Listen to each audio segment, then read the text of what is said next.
let's talk about employee hygiene and our proper personnel practices.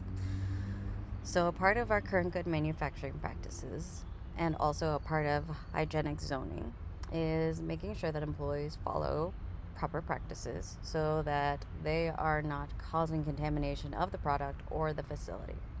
So, that means basic things like washing your hands. How do you wash your hands? Well, you have to make sure that you get some water on your hands, soap, lather up, and you gotta scrub. And I'm talking scrub. You're gonna scrub your thumb, the back of your hand, your palms, in between your fingers, your fingernails, up your wrists, right? Just like you see the doctors doing in the TV shows. You are going to do that for 20 seconds. You can sing your favorite song, whatever it is. You can bounce your booty. You can sing the intro to the Golden Girls theme song. Thank you for being a friend. Whatever makes you happy, right? Wash your hands. It's about proper gowning. So, what do we need to wear when we're on the manufacturing floor? Does that need to change in specific areas? Do we have to follow procedures like degowning, changing gloves? Do we have to wear certain colors? What's the hairnet situation like, right? We got to cover all our hair and our ears. If you got a beard, you got to cover your beard.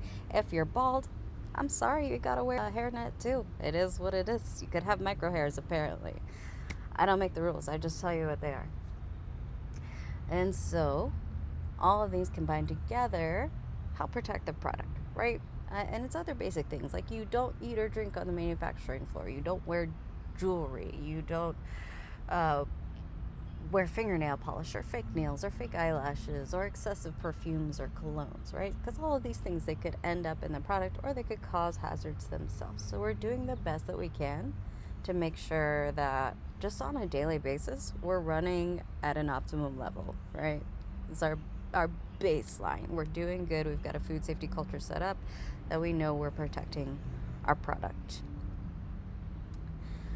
This is an example of a sanitation preventive control where they've set up hygienic zoning in a primary pathogen control area. So this is an area where their product, after it goes through its kill step, right, the critical control point or the process preventive control, where we kill the microbial hazard, for example, the product is exposed to the environment before it gets packaged. That means if the equipment that it's touching or the environment surrounding that equipment is dirty or contaminated with pathogens like Listeria, E. coli, Salmonella, then we could have potential contamination that gets to the customer, and that is a problem.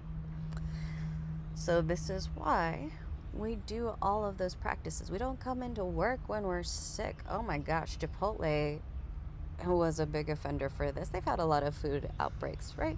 And so there was one where they had an employee who was throwing up. They were vomiting at work, and they asked to go home, and their supervisor told them they had to stay because they were short-staffed.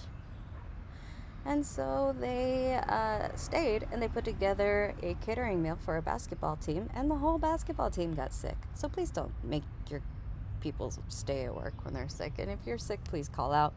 Figure out ways to make that work.